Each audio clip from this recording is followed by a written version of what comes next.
Water. Drink your water, kids. Okay. Water look a Even little if it's dirty. got other stuff added in it. Mm-hmm. Hey, you guys. Welcome back to Ty Square. It's your boy, Ty. And Ty. And we're just going to give y'all a quick little knockout episode. We're going to do a couple Am I the Asshole so we can go to sleep. And then so I can have something to post. I don't know if I should post this tomorrow or no. I'm not gonna rush myself like that because it's almost Tuesday. I'm gonna post it the last one Thursday and this one next week. What the fuck? What is that? I don't like that. And now you got me making ugly faces on the camera. They gonna meme us. I'll kill Please don't. y'all. I will find your IP address just like that lady did on TikTok. And then confront your wife about your Grindr account. Don't play with me.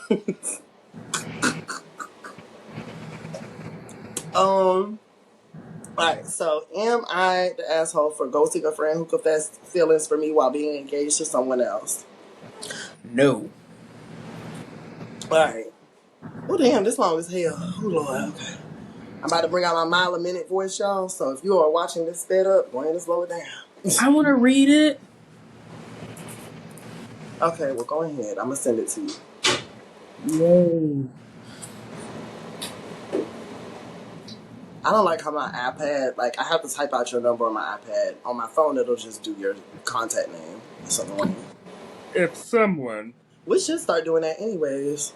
shows you who they are. In fact, let's just do that. You go ahead and read them tonight. Just pick out like 4 or 5.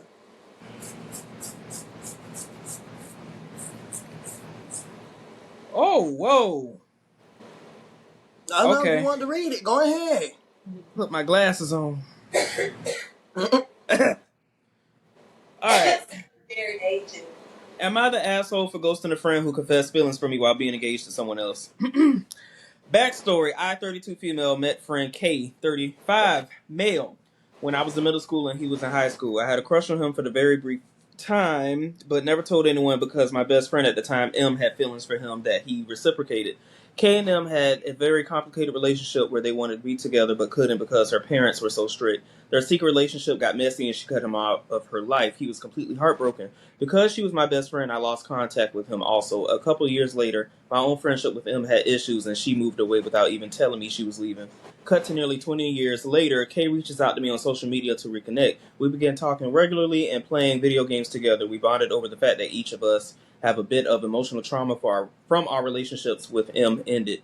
By the time we reconnected, Kay was already engaged to A. He talked a lot about their relationship and how she treated him badly sometimes, mostly because she struggled with being extremely jealous and insecure. I later found out that he told her that I was a lesbian. Oh, okay.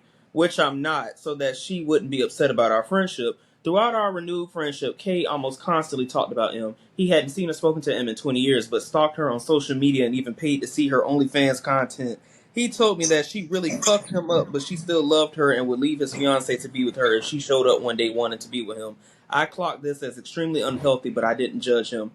One night we went to dinner together and we were talking. He told me his fiance hated me because she was convinced I was trying to steal him from her. I said that was ridiculous. He confessed that he was in love with me. I asked him if he was being serious or joking. He wouldn't give me a clear answer, just asked what I would do if he was serious. I confronted him about how he can be in love with me while being engaged to another woman, and also saying he still had feelings for his high school love. He truly loved all three of us. He said he was terrified that he would leave me. I was secretly having a panic attack, but pretended that we were good until he dropped me off at home. Once I got home, I blocked him on all social media and ignored all his text messages. I finally blocked his number after he had the audacity to text me asking for my new address because I moved shortly after the incident so he could send me an invitation to his wedding. It was highly disturbing to me that, 1, he wouldn't give me a yes or a no if it was a prank. 2, that he would say he loves me out of nowhere after talking to me about his messy feelings to 2 other women. And 3, that he would still commit to marrying someone when his emotions are so certain and even trying to invite me to the wedding. I did tell him these things while at dinner, but he brushed them all off. He clearly didn't take any of it seriously. I couldn't face him again or continue a friendship with him behind his fiance's back after this. Am I the asshole for ghosting him instead of telling him directly that he ruined our friendship? No, you're not. And he needs help. He you need a therapist. And I can say that. I need one too.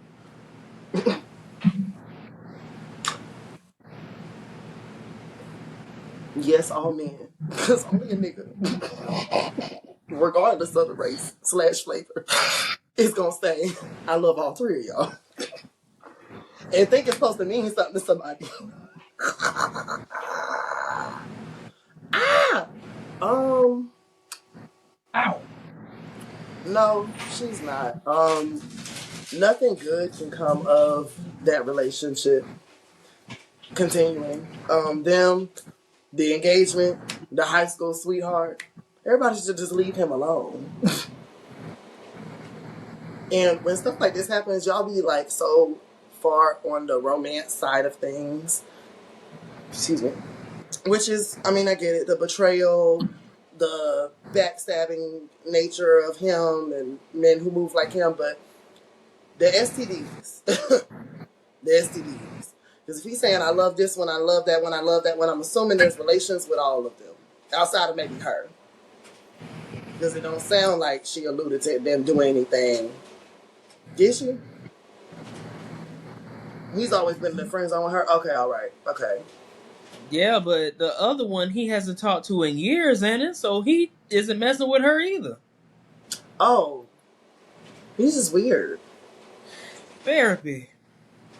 Like, as years go by, things should be less. Like, even deaths in the family, it's sad. It's still always going to be sad. But as years go by, things should You're naturally. supposed to move on. You're supposed to Yeah. go on with life. Even, and I can understand if he still had communication with this girl, and they still had a bond. Because then it's hard to move on from somebody when you still have them actively in your life. But if you haven't seen or talked to them in X, Y, and Z, such and such and such,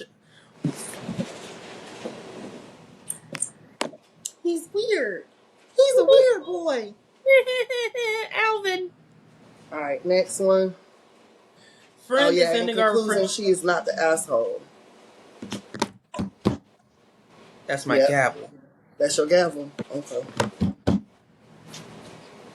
That sounds like the Law and Order little thing. Court adjourned, bitches. He's slow. That sounds like it's a rapper. I can't think of it. Just go ahead. Judge Judy. Friend is ending our friendship because I won't cut off a mutual friend who hurt her. Am I the asshole?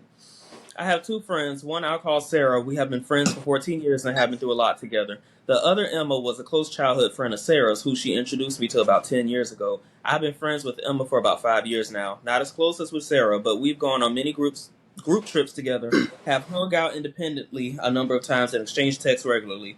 A couple of years ago, Sarah had a falling out with Emma. I didn't know the full details or the truth of what happened. It's a case of he said, she said, but Sarah was deeply hurt by their falling out. I also talked with Emma about their falling out, and she seemed confused and hurt by it too. From what I can tell, they disagreed over something and said things that hurt each other, but I don't know the full extent of it, and I don't think Emma was exclusively in the wrong here, though in Sarah's telling of it, she was.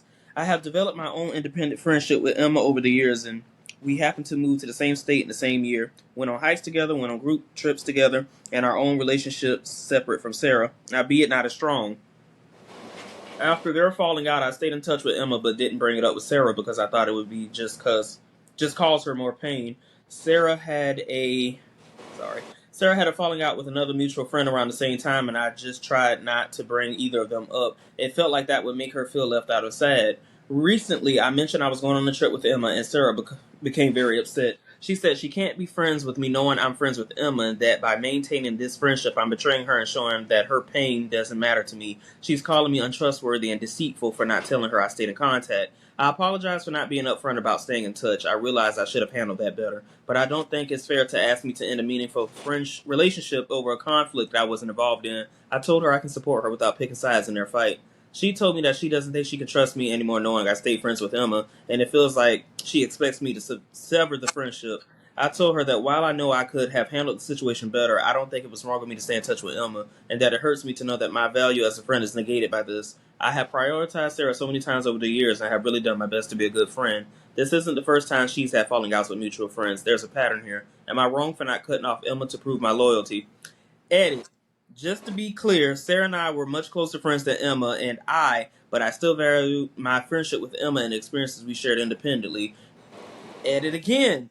For context, this is my understanding of their falling out. From what I heard, it was a combination of feeling like they drifted. Sarah feeling like Emma hadn't been prioritizing her, Emma not understanding where that was coming from, this leading to a charged back and forth circular conversation where neither of them felt heard or respected. Out of the blue, it accumulated with Sarah saying something to Emma along the lines of, I can't believe you're still on, I can't believe you're still on antidepressants. It feels like a cop-out and it's changed you and made you less present as a friend. To which Emma replied something along the lines of, what the fuck do you remember how depressed I was before taking them? I can't keep having this conversation with you and can't be friends if you're going to act this way. You should get on meds. ah! My understanding is that from Sarah's perspective, Emma ended the friendship abruptly in this way and saying something hurtful and doing so, you should be on meds, was the biggest hurtful action. So from my understanding, there was a mutual disagreement about how the other was showing up as a friend and both said hurtful things to each other. They should just bump coochies and get it over with. I'm screaming. What are your thoughts?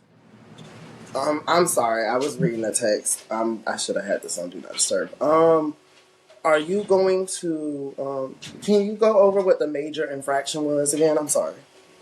Oh